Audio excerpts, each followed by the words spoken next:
good afternoon. Thank you all for being here.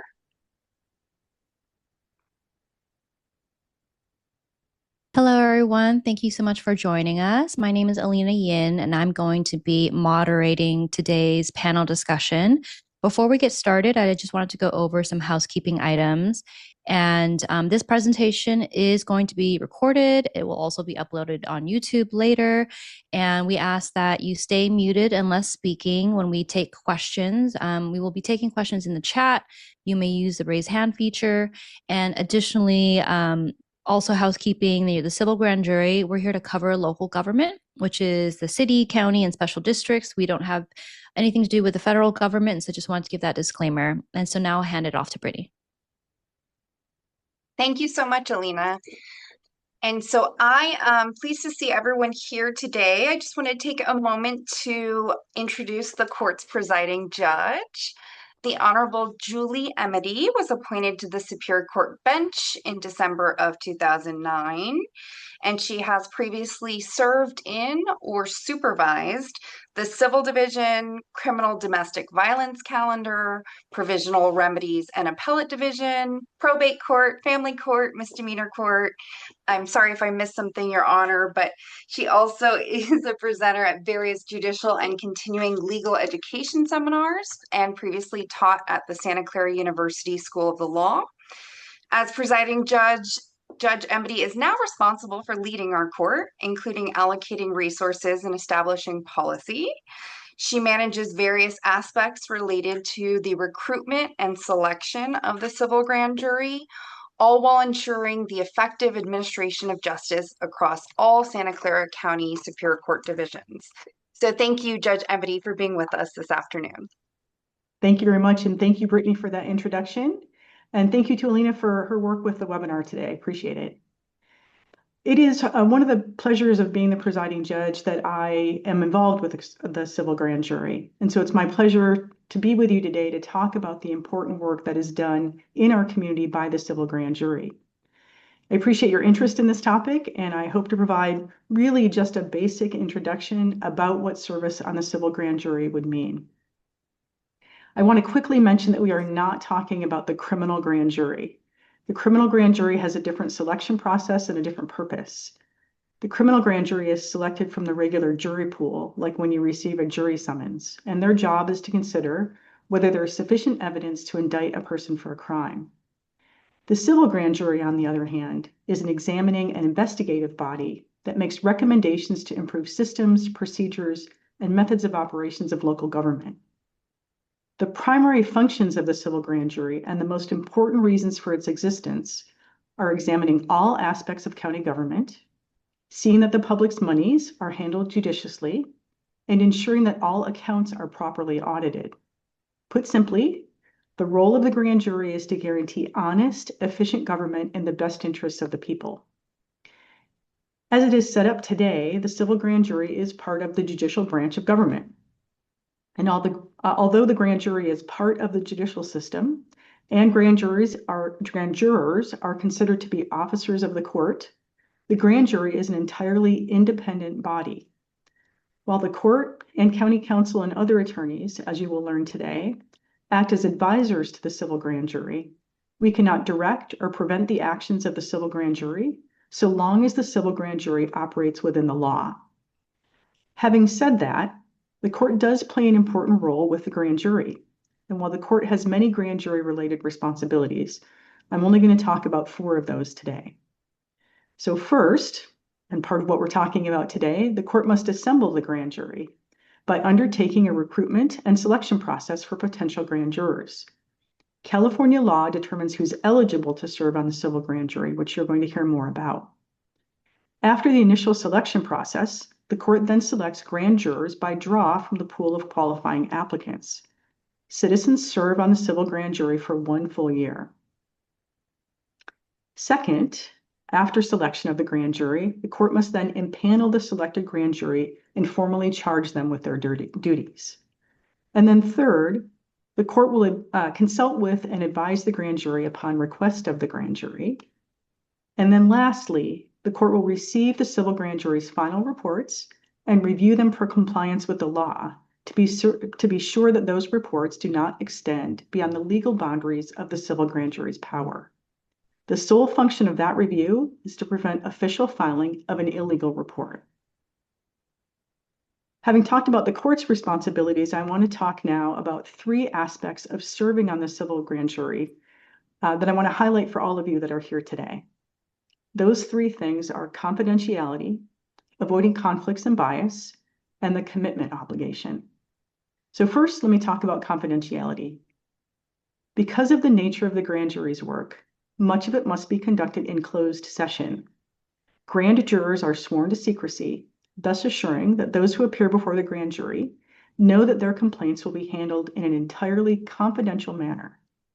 To ensure that confidentiality, no one, including me, may be present during the sessions of a grand jury except those who are permitted by law. The minutes of the grand jury's meetings may not be inspected by anyone, and the civil grand jury's records may not be subpoenaed. After confidentiality, I want to talk about avoiding conflicts and bias. Because of the grand jury's extraordinary fact-finding powers and the sensitivity of many of its activities, grand jurors must be very careful to avoid involvement in areas where an actual or perceived conflict of interest might exist. Avoiding conflicts and the appearance of conflicts protects the integrity of an investigation, protects the grand jury as an institution, and protects individuals from civil or criminal penalties. So in addition to avoiding conflicts of interest, a grand juror must not have an identifiable bias regarding any actions the grand jury may take. Bias is any prejudgment of essential facts that prevents a grand juror from considering an issue objectively. No member of the grand jury may use or appear to use their position for any kind of personal gain or advantage. In fact, members must not identify themselves as grand jurors in matters other than those directly connected with grand jury business. The third item I wanted to talk about is time commitment. I am always impressed with the folks that apply to participate on and serve on the civil grand jury. You're going to hear from some of our very hardworking jurors shortly. They make a commitment to being available to serve 20 to 25 hours per week and sometimes more for a year. While there's a per diem reimbursement and some costs are covered, it is at its heart volunteer work on behalf of the community. The grand jurors you will hear from today will also tell you why they do it, because while it's a significant commitment of time and energy, it is also very rewarding. Now, that's just a very simple overview of a very complicated subject. I thank you so much for your attention and the attention that you will give to the other folks that are here today. They'll provide more detail and they'll be able to address your more specific questions. Most importantly, I look forward to meeting those of you who decide to apply to be on the civil grand jury. Now, before I turn it back over to Britney, I do want to thank our current civil grand jury members and past grand jury members who are here today to share their insights, both for being here and for their important and very diligent service on behalf of the community on the civil grand jury. I also want to thank Britney for her tireless work on behalf of the civil grand jury. As you will see and hear, she has a great depth of knowledge about and commitment to the civil grand jury's work. So unfortunately, I'm not able to stay with you for the remainder of the webinar as I have another commitment today at lunchtime, but I know that you are in very good hands. And so with that, I'll turn it back over to Britney and Ellina. Thank you. Thank you so much, Your Honor. We appreciate those remarks and the information you've shared about this grand jury, as well as your guidance. Thank you. Good luck. Thanks. And so we have prepared a very brief PowerPoint for today's session that I will go through before the panel discussion. So I'm going to share my screen now. I promise this will be short and painless. If you do have questions, please go ahead and drop them in the chat. We will answer those as we're able to. So first, we did just want to briefly thank our partners for today's presentation, including the Dreaming Collaborative, care of our wonderful Ellina, who serves as our moderator, LEAD Filipino, and CreaTV. The agenda today, we can see here, we've heard from the wonderful presiding judge Emede. I'm going to briefly go through our slides and then we'll dive right in with Eric, Allison, and Dinesh as moderated by Ellina. So the Santa Clara County Civil Grand Jury, as we heard, it is an independent body that is not to be confused with jury duty. So this is voluntary service, a 19-member body that does serve for 1 year. It does operate on a voting system, and so all 19 members have an equal vote. The grand jury does function lawfully only as a body, and the majority of the panel must agree on all final findings and recommendations. The responsibilities and authority of the civil grand jury are specified in the California Constitution, the Penal Code, the Government Code, case law, the Attorney General opinions, and then are interpreted by each county. So every county in California has a grand jury system. We are here today to talk about Santa Clara County. Things may work a bit differently in other counties, but the underpinning is the same. So as Judge Emede said, it's based in confidentiality, it's rooted in law, and it focuses primarily on this watchdog role of present-day grand jurors. So in this role, the grand jury does examine aspects of county and city government and special districts to ensure the best interest of Santa Clara County residents are being served. They do investigate resident complaints. These are all kept confidential, and in the course of those investigations that may come from a complaint, they'll evaluate procedures, methods, and systems, and will also be required to inspect county detention facilities. So what does the grand jury investigate?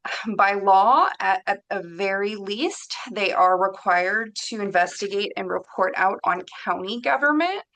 We have a chart here where it breaks down kind of our main governmental entities. I know Ellina provided us with that wonderful reminder about federal and state government not being within the jurisdiction of the civil grand jury. There also is a focus on ensuring that we're looking at the civil grand jury is looking at systems and that the government is operating effectively. It is not the function of a civil grand jury to interfere with discretionary policy-making powers of our local officials. So how does the grand jury do this? During its term, the grand jury is heavily involved with the agencies and local governments that they're investigating. All investigations are subject to, again, majority approval of the panel, and those votes occur without any outside influence. So the judge, myself, legal counsel, no outside entities have their finger on the scale of the civil grand jury votes. Through this process, the grand jury does perform inspections and site visits, interviews with individuals, and a ton of document review.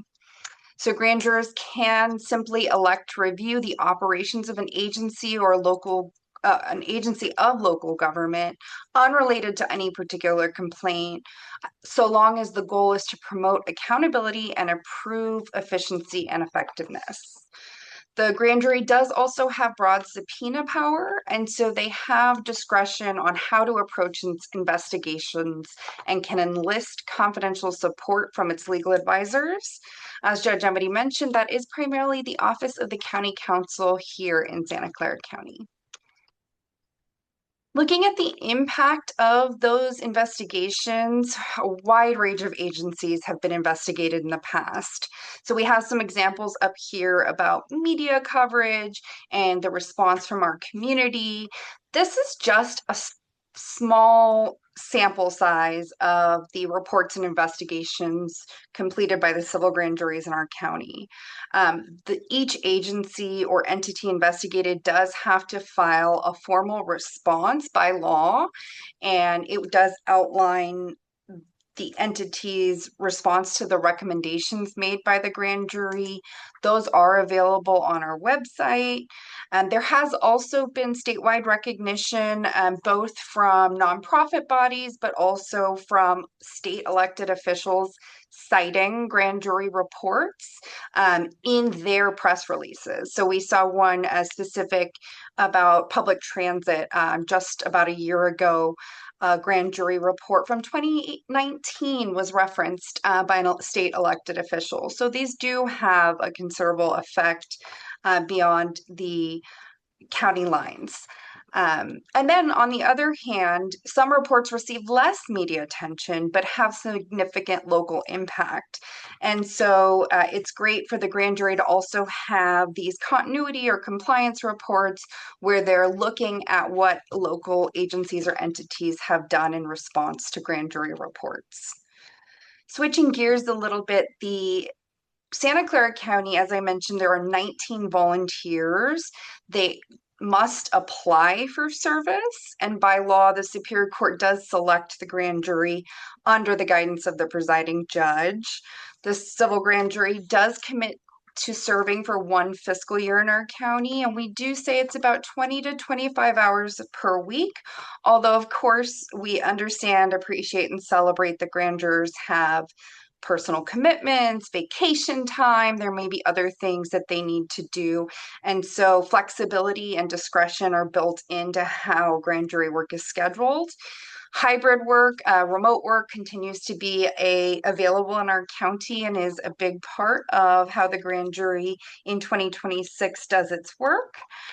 Again, there are some legal qualifications to serving on the grand jury. Those will be on the next slide. But I really want to stress that the beauty of the grand jury is that it brings together folks from all different backgrounds, educational, professional, all different areas of our county. And so a question I get a lot is, what type of degree do I need? What type of work experience? And I'm here to share that all backgrounds are sought. We need perspectives from all walks of life in our community because the civil grand jury really should represent the community it serves, which is all of Santa Clara County. The one thing that is highly desired is a willingness to collaborate because it is a collaborative body, and to be heavily involved in these investigations and report writing. So like I mentioned, there are some legal qualifications. I'm not going to read these to you. They are in the application. So if you are interested in serving, you'll be asked to certify that you meet all of these requirements. And I saw a question in the chat about a Form 700 that is a statement of economic interest that is required by law for members of the civil grand jury. And I'm happy to chat about that offline because it is a fairly complex subject, but it is something that is required of members of the civil grand jury to file. And then, speaking of things being complex and me being happy to chat, another question we get a lot is, what kind of support or infrastructure is there to help the grand jury do its work? So I'm here to say you are not alone. The civil grand jury does have fabulous legal support from the Office of the County Counsel. There can also be assistance from the District Attorney's Office if needed for quasi-criminal or conflict matters. I do assist the grand jury in its work, and grand jurors are entitled to $45 in per diem, to mileage reimbursement, parking. We provide supplies, including software. So I mentioned remote meetings. The court will provide email addresses and Teams accounts and all of those Microsoft tools to facilitate the grand jury's work. There is also extensive training. So, you get training from the legal advisors, from tech support on writing, what it means to be on the grand jury, and of course, navigating investigations. So with that, I am going to stop sharing my screen and turn it over to the wonderful Miss Ellina for the panel discussion. Mute. Thank you, Brittany. Thank you so much for that wonderful, informative crash course on who, where, when to apply. And now I'm going to introduce the panel. And we have 3 guests with us right now, past and current. And I'm just going to pin them really quick so that we can all see.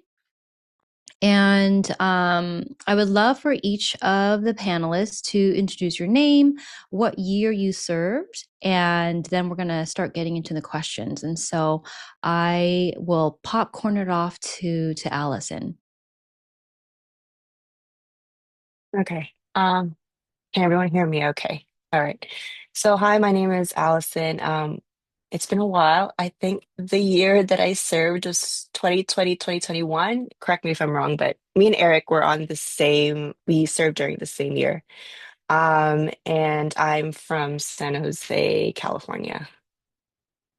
Thank you. Eric? Yeah, like Allison said, 2020 to 2021, it was kind of the tail end of the COVID pandemic, so it was an interesting time for sure. But yeah, also from San Jose. Great. And Dinesh? Thanks, Lena. Hi, my name is Dinesh. I'm actually a member of the current grand jury. I am 8 months into our 12-month term, and I live in Santa Clara. Thank you. Thank you, all of you, for your service. And I'm going to round robin it. And so before your service, did you know what the civil grand jury was? Where did you learn about it? And what made you want to apply? And so I'll start again with Allison. Yeah. So if I remember correctly, I think I was looking for a job because I had just finished school, university, and I knew that I kind of wanted to go into the government sector. So I'm looking around, seeing if there was anything that I could do in the county. And I think from what I remember, there were no jobs available at the court at that time. But I was like, oh, there's this. This is interesting. And it was also COVID. So I mean, it's not like, we were at a time when people kind of were stuck and didn't really know what to do. So that's probably why I couldn't find a job. Um, so I said I could try this, see how it goes. It's only for a year. So that's kind of, oh, the other question was, did I know what it was? No. But that's why I just remember reading everything into the website, and I think I also did a little bit of like a Google search to understand like what it actually does, differentiating between like criminal and civil, to see if it was something that I could commit to for a year because a year is a long time.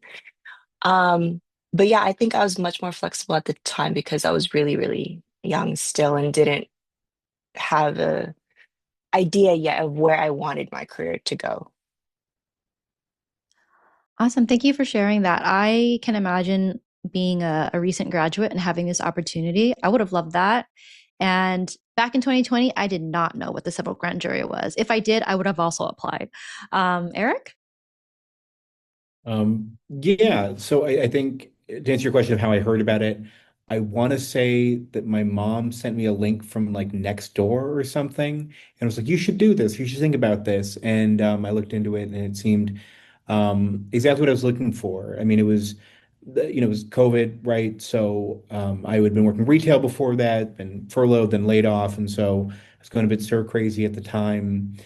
But also, during the COVID pandemic was also the time of like the Black Lives Matter protests and a lot of, racial justice protests and, seeing the country kind of be where it was, I really felt I needed to step up and do something. And so this was a way to, act locally and really get involved. And so it kind of was a confluence of things, right? I needed something to do. This seemed to line up for it. And yeah, it was the exact right thing I needed. It kind of set me off on a completely different path in my life. It's like a kind of midlife crisis in my mid 30s. So it was a nice kind of reset of things. Yeah, definitely. Thank you, Eric. Dinesh? So I came into it, I guess, a little later in my life. So before I came to the grand jury, one of my jobs was I was a news reporter in Milwaukee, Wisconsin, and I used to report on criminal grand jury activities. So when I came back home to the Bay Area, I had heard of civil grand juries, but I knew it was different from a criminal grand jury, but I didn't really know what the difference was. But I always had it in the back of my mind that, I would see it in San Jose Mercury news stories about the grand jury as it was investigating the sheriff's office or the 49ers, things like that. So I always had a sense that there was something cool out there called the civil grand jury. I didn't really know what it was. I didn't know how to get involved. and then I would see the ads in the San Jose Mercury, and the timing just sort of worked out. I looked into it while I still had a job, and I was thinking, maybe I could do it part-time if it's only 20, 25 hours. Um, as I looked into it, it seemed like that was going to be unrealistic. And in hindsight, actually serving on the grand jury right now, I could say I don't think there's any way I would have been able to hold down a job and do this at the same time. Um, that's just my personal experience, though. But yeah, I feel like I'm sorry, I just lost my train of thought. I I wasn't really sure what it was when I started, but it's turned out to be a fantastic experience. Great, thank you for that. Allison, and so we're going to go in the same order. And this next question is, in terms of your background, maybe what you studied in school and serving on the grand jury, how did that help you prepare for the grand jury? Or how did the service in the grand jury kind of impact where you wanted to go? Okay, so I guess a little bit of a background on me. So at the time, I think it was like 2016 or something. For university, I was actually planning to go into like applied medical sciences. And at the time, I remember I was actually supposed to go to school in University College London, in the UK. And at the time, I remember there's all this talk about Brexit the entire time I was there. So I ended up studying history, politics, and economics. And as Eric said, mentioning all those other events that were happening around that time, I think it very much was like something that I wanted to do is to help out in the local community. So I didn't have much of a background in terms of like career like Dinesh had. Um, but that was more of my background. And I knew that I wanted to do something like I wasn't sure if I wanted to do something in the legal sector yet, but I feel like this touched upon it, but not too much where it was, just a law or anything like that. It was more about investigations and it touched a little bit on the legal aspects of it. Eric? Yeah. So, I mean, my background, I went to undergrad for theater and then got my master's in theater, did that for a bit, then worked retail for about a decade with a plan of becoming a teacher. We talked about the pandemic and how that I think it also kind of showed me I didn't want to be a teacher because it seemed just not a great time for that. So I kind of came in, I don't know, I just felt like it's an average citizen on some level in the grand jury. But I can say that it really, and a lot of the people in the grand jury, and everybody was very intelligent.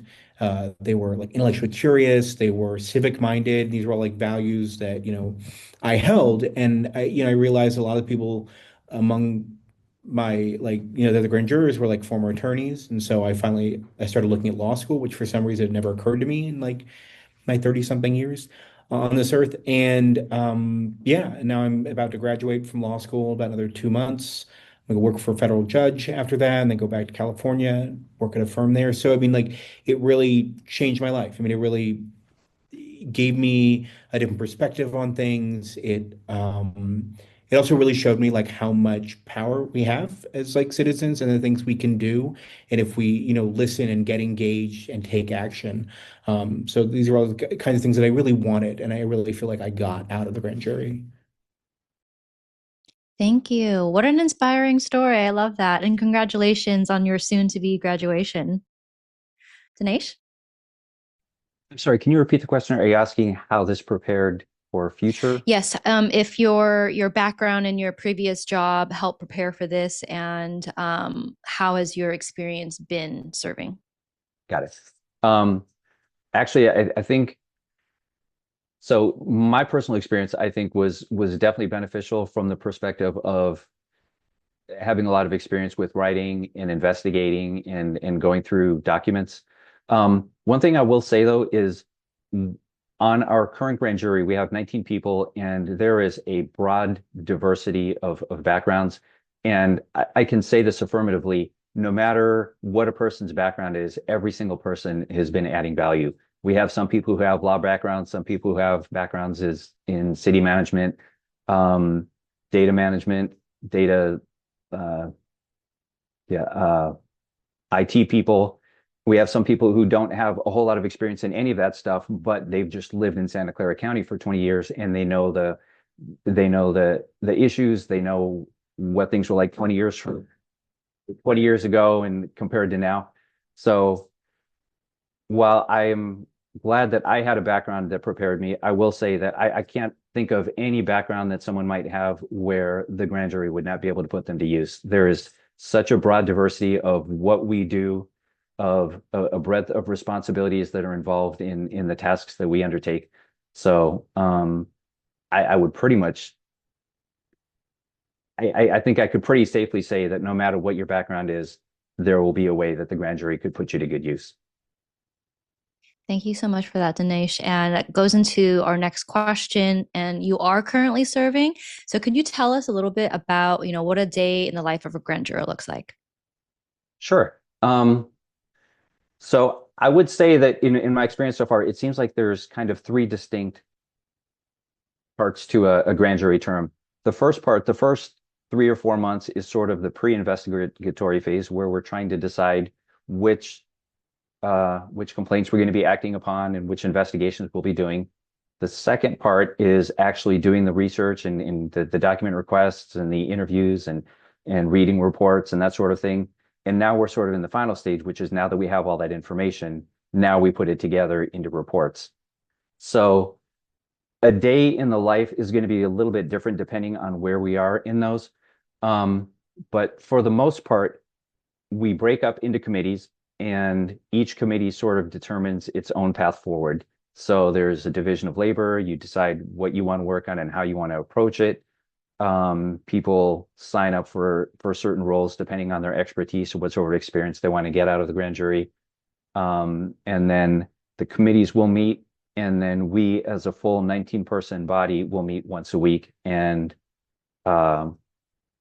then as a group, we kind of make some group decisions, and we make sure that everyone's sort of on the same path. There will be a little bit of reviewing new complaints as they come in. There's providing assistance for your fellow committee members. There's some independent work that you're doing at home remotely. There's some committees that prefer to meet in person, so they'll get together and spend a couple of hours doing some work together. So I don't mean to overgeneralize. There really isn't a very specific single day in the life type thing. But like I said, it sort of depends on where you are in your year.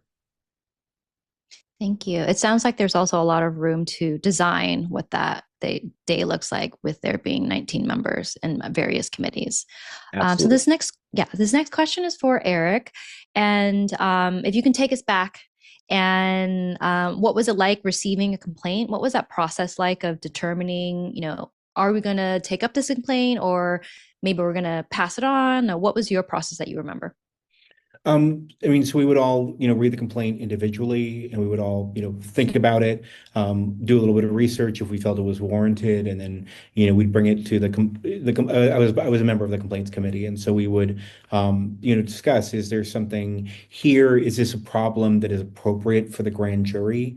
Some people had personal grievances, right, that weren't necessarily indicative of anything larger, and there wasn't really anything we can do, but we made sure to give each of them like the appropriate amount of time and to actually discuss them, just to make sure there wasn't something key we were missing, like this was endemic of like a larger problem, so or emblematic of a larger problem. So yeah, and then from there we would decide: are we going to bring this to the full committee, to the full grand jury? Are we going to Is something we want to investigate? And we definitely did, like, had some of our reports that year were generated from complaints received by the civil grand jury, which was, I think, really just showed like how important the whole process is.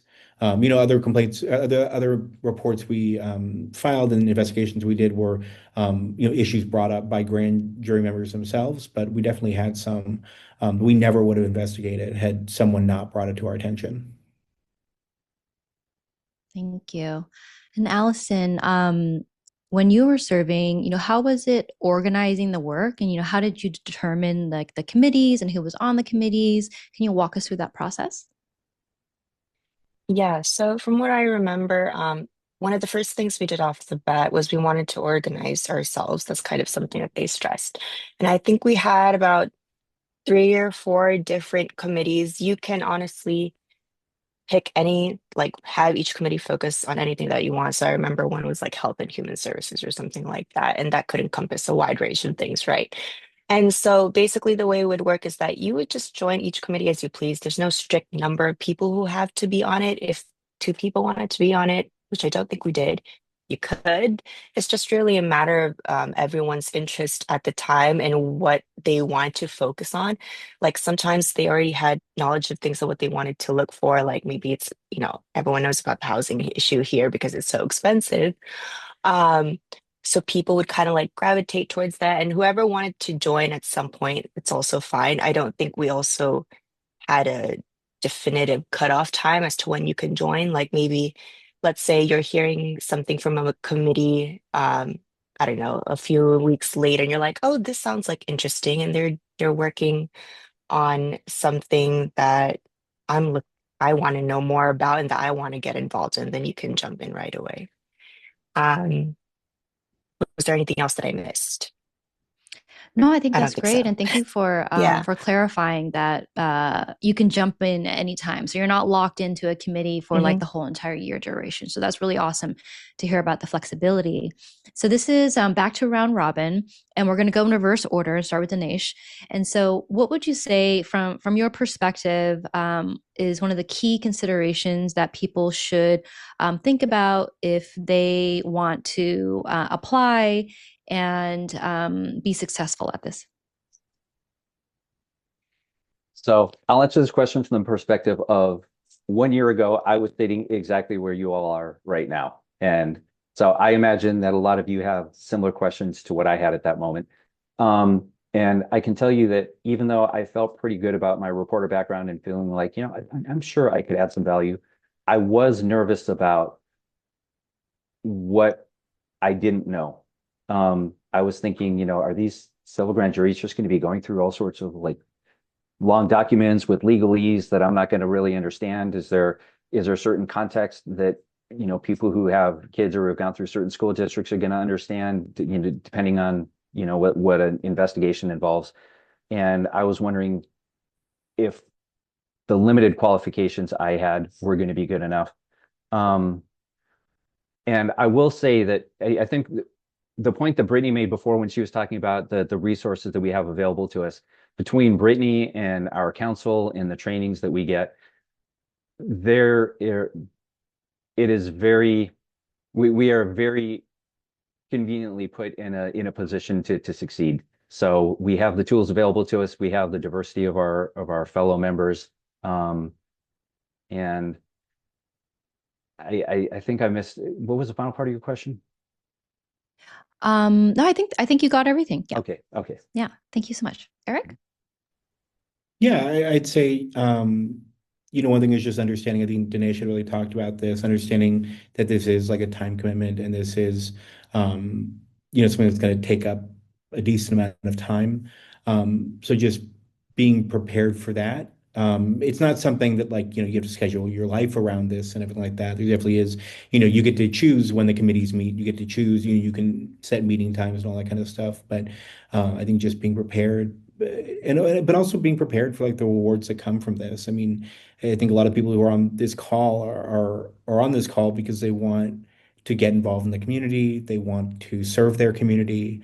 And so I think just be prepared for everything, the good and the bad, and I guess not bad, the good and the limiting, I guess, on some level. But no, it was a great experience. Thank you, Allison. Yeah. So in terms of time commitment, okay, so I remember when I started, I wasn't doing anything, but I remember I think towards the middle end of that year, I started going to school full time. I started doing paralegal studies at Dianza. And of course, it was COVID, so everything was online. So it was a lot easier for me to jump in onto all these meetings. I would say the time commitment would also depend on how much you give into the grand jury. So for me, I was in like multiple committees. Do I remember all of them? No, but I just remember doing a bunch of stuff on top of school. And so if you're just a person who's gonna be like, okay, I'm just gonna join this one committee because I have other obligations, um, okay, you can put in an hour for that, just 1 hour for the extra committee. However, what I do want to say too is that I remember we did have some grand jurors who, because of that time commitment, like they would not like be in attendance, I guess, for our committee meetings. So if you miss like 2 weeks here and there, and we're trying to move this along, like it's not going to help you either, especially when if you're in a committee and it's a bit smaller and you guys have to divide up the work. Um, so it really, I would say it just depends on how much you want to put into it and what you want to look into. Because I also remember at that time, we had to go to the courthouse at some point, and I know that that was more of a big time commitment for most of the people in our group. But really, it just depends what you want to look for or what you want to investigate and how much effort you're willing to put into it itself. It's not as bad as it sounds, believe me, because I remember I was also working part-time at some point, and so that's why I had to stop doing it on my second term, I think. But yeah, that's my comment on that. Thank you for that. And thanks for clarifying that, it's okay to also miss a few meetings because life still happens within that year. And so I'm going to wrap up these last questions together so that we have a little bit more time for questions from the audience and also to go over a little bit more about our sponsors and other places that they can volunteer if they don't have enough time to do the civil grand jury. So this question is, in your own words, what would your inspiring mission statement be to people who are contemplating applying that describes what the civil grand jury is and why you enjoyed it? So describing your inspirational mission statement to people to encourage them to apply. And what would you let's see. Yes. What would you say to a person, maybe from your own perspective, like a college student, and why they should apply? And so we'll start with Dinesh. Okay. So I have two thoughts. So first of all, I'm glad that you have the perspective of some folks who did this earlier in their careers. I can tell you from the current makeup, most of us are retirees. And I think that's one reason we wanted to do this. Like I said, we've lived in the Bay Area for some people for 30, 40, 50 years, and all sort of felt like, we have a little bit more time on our hands, and now is a good time to give back to the community.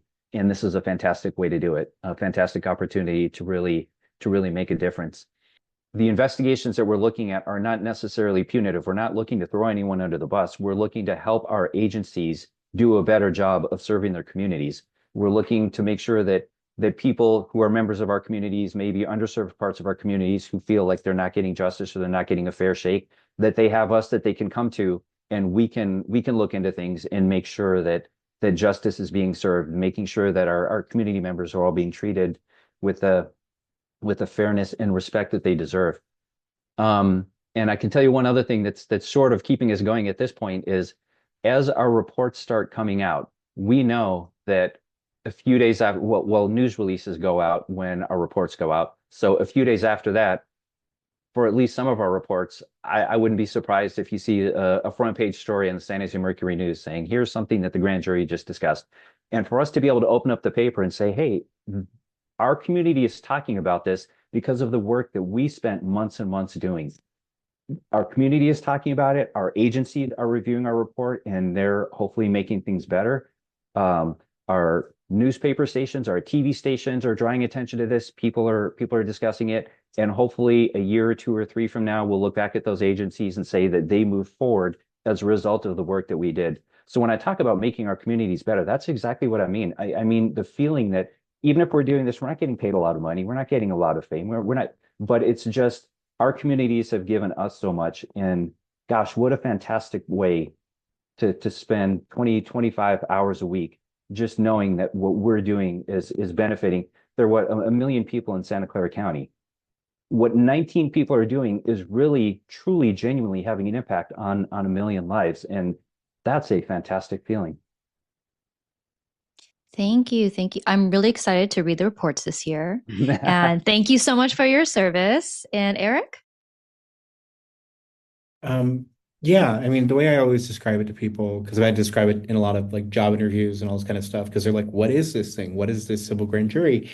When I really talk about it's us being able to hold agents and agencies in the county accountable, because I think so often as individual citizens, we feel relatively powerless in the face of government. Like, we can organize, we can volunteer, but on some level, sometimes at least it got to me, right? But I think what's so great about the civil grand jury is that you're empowered to investigate, issues that either that you hold dear to yourself or that you hear, people in the community raising. And so being able to be empowered to speak directly to these people who are in charge, who can and should, following the recommendations of the civil grand jury, make changes in their agencies and organizations. I know there's something just really special about that. Like you get to talk to these people who are in a position of power, in a position to make changes, and therefore you're in a position of power, in a position to make changes or to enable changes in your community. And I think, Dinesh was really talking about, like, it really is a great way to serve your community. I grew up in San Jose. I went on the East Coast about 10 years for undergrad and grad school, but I came back and I'm gonna head back to the Bay Area again soon, just because I love it. And I think we all want to make this place that we love, that we've grown up in or that we've adopted, somewhere that's better for, our neighbors and in our community. Thank you. Thank you for that. Allison? Yeah, so for me, I would say if you really want to make an impact at the local level, then I think you should join it. You may not get the whole shebang all the time and be acknowledged like individually, but the reports kind of speak for themselves. And as Bertie pointed out earlier, there's been recognition at the state level as well. Um, for folks who are younger, I saw that there was a comment on there asking if we tend to skew younger. Fun fact, I was actually the youngest person in my cohort. I think I was about 22, and there was very few of us who were in our like 20s and 30s. It was mostly definitely retirees. Was it difficult? Yes, it was difficult because I think for me, it was my first time kind of being in an almost working environment with people who had much more experience, much more knowledge than me. So I'm always happy to hear like younger folks being interested in it. I don't think just because people tend to skew older, that should scare you off. So definitely join if you're kind of on the fence.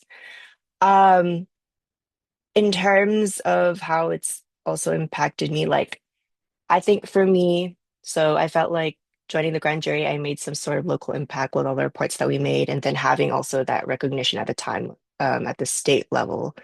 Um, it also kind of spoke for itself. I guess I've also kind of continued working or serving for the people in a way because I now work for the federal government as well. I've been here for 3 years now, and I think without that grand jury service, I would not be where I am today because I feel like it kind of solidified not only just my career path, but I made a lot of contacts with people. Like I remember one of the people, the grand jurors I was working with, they're like, "Oh, my daughter works at this watchdog agency in Santa Clara County. Why don't you look into it?" So it was also a lot of networking into other agencies, almost like an introduction into Santa Clara County itself and what you want to do after if you're interested in that. So yeah, that's my 2 cents on that. Thank you. I'm so glad to have your perspective, to have everyone's perspective here. I've heard some grand jurors describe the process as getting like a master's in public administration and understanding your local government more. And it's really inspiring to hear the different stories. And it's also why, the Dreaming Cloud, have partnered with the court to produce the podcast where we go into a deep dive. There's like 5 episodes that dive really deep into this process. That's free wherever you get your podcast. Is only in Santa Clara County. And before we, I think we're ready to take some questions, Brittany. So if you want to raise your hand or if you want to pop it in the chat, the panelists can answer, I can answer, or Brittany can answer. And then we'll save the last 5 minutes. So this ends at 1:15. And so we'll just save like the last 3 minutes to just go over other volunteer opportunities. Brittany, if you can help me with the questions, that would be great. Absolutely, Ellina. I'm not seeing any hands right now, but there was one in the chat. Unless you'd like to take Mr. Grace first. Let's go ahead. I'll go ahead and unmute you, Mr. Grace, if you'd like to ask your question. Thank you very much. I'm looking at um, the Superior Court's website where it lists all the available grand jury reports, and I was wondering if any of the grand jurors could give us a feel on because these reports are covering all kinds of topics. So, how does the grand jury determine what they're going to work on when they're impaneled? How do you guys hear from? I'm looking here. There must have been an issue at one time in 2022 with conservatorships. There was a report like 10 years ago on mail-in ballots. How do those things come to your attention? And also, maybe that's too much, but like, I'm also wondering, like, what happens when maybe this never happens, but maybe you're coming to the end of your term and your investigation's not done. Do you just wash your hands of it? Does an incoming grand juror say, hey, look what these guys didn't get done? Thank you, Mr. Grace. Does anybody want to take Dinesh? Go ahead. Okay, well, a couple of things. So in terms of how we decide, there's a public forum on the grand jury website where people who want to file a complaint can go ahead and do that. So a lot of what we do is reviewing the complaints that come in, and people can suggest or either raise a concern that they want us to look into. Those are all valid options for if someone comes up with an idea, whether it comes from an external complaint or an internal member, or something that you personally are interested in. Someone mentioned before something about, homelessness being an issue here. It could be something, if that's something you personally care about, you could submit a complaint about that, present it to the body and have a discussion about that. And that's an equally valid way of having the investigation start. Yeah, correct me if I'm wrong, Brittany, but I think also like there are holdover documents, so the next grand jury isn't starting from scratch. So, sometimes there are complaints that, we recognize as being like, oh, these are significant, we just don't have the time. Sometimes because you receive them, later in your term and you just don't have the ability to give it its, full attention, the attention it requires. And they're also, so we do handover stuff. We don't just drop things off. There are oftentimes holdover grand jurors as well, grand jurors who serve more than one term to kind of, I think, help the continuity from year to year and to make sure that, the institutional knowledge we've gained isn't just thrown to the wind.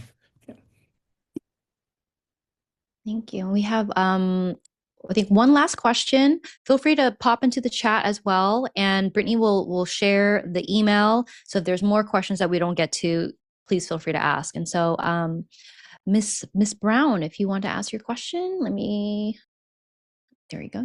You can unmute yourself now. Okay, great. Thank you so very much. Do panel presentations directly address any of the issues that we are investigating?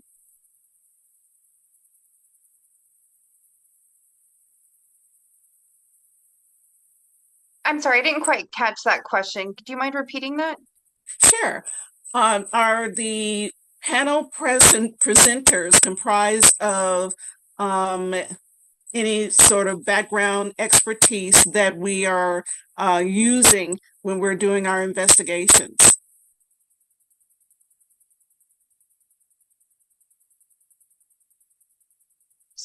I can hop in unless there's a member of the panel who'd like to. I saw Dinesh unmute, so. Oh, actually, if you want to start, Sure, absolutely. So if I understand correctly, the question is about if the panelists themselves, if their background affects how a grand jury will vote. And so the grand jury does rely on the background knowledge and expertise of each member to inform its decisions. The grand jury is a deliberative body, and so every member has to be given the time, space, the forum to voice their opinion to their colleagues. So the grand jury will have a complaint or an investigation, or maybe it's a site visit, something that was seen or observed on a site visit. The 19-member body has to discuss that. All power for all committees and for all facets of grand jury life flows from the plenary. So those 19 panel members must authorize the committee's goals, the objectives of where the grand jury is going, any investigation. And so every individual panel member is called to rely upon their background, their research, to help, in that deliberative process. Was that the question, Ms. Brown?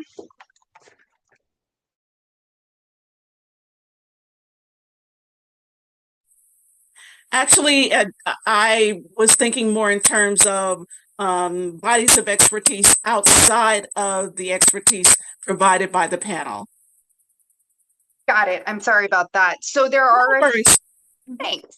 So I think Eric was spot on when he talked about there being some institutional memory. There are internal documents, templates, a manual, information that has been passed from one jury to the next, that helps in terms of where to look for certain things. Then, of course, the legal advisor to the grand jury, her name is Erin. Erin has been advising grand juries in our county for 20 or so years. And so she's a wealth of information as well. I'm here, and I worked for the court for about 15 years and can usually help navigate people to get where they're going. There is also a mechanism in the penal code for some outside specialized assistance that could be brought in special circumstances, but it's fairly narrow in scope. And so it would need to be something discussed with the legal advisor specific to an investigation. Thank you, Brittany. So I think we're at time, and so I'm just gonna go over really quickly the sponsoring organizations. There's a lot of volunteer opportunities, and I definitely want to share that with the group here. And so one of the first ones is going to be CreaTV, and they are located in downtown San Jose. And they're a wonderful nonprofit organization. They have spaces open for various community activities. They have all sorts of recording and film equipment that is available to the community. And here are some of the events that they have coming up. And then you can see you can visit their website below there, opensanjose.org. And the next committee, or the next sponsor, is LEAD Filipino. I have been a proud member for a very long time, and they have quarterly membership meetings. You can visit leadfilipino.org to sign up for their newsletter to receive more.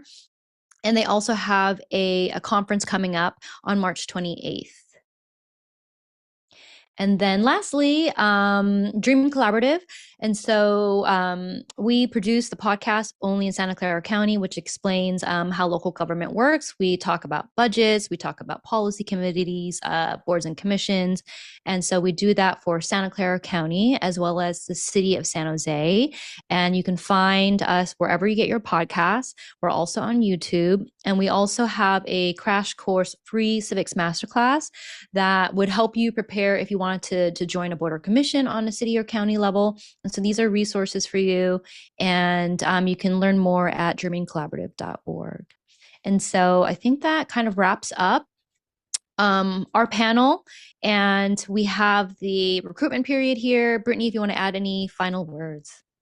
Thanks so much, Ellina. So yes, just to close out on the grand jury recruitment piece, again, and if you have questions about any of the wonderful sponsors that Ellina mentioned, any of those events or flyers, you want to see them again, please feel free to email at cgj at scscourt.org.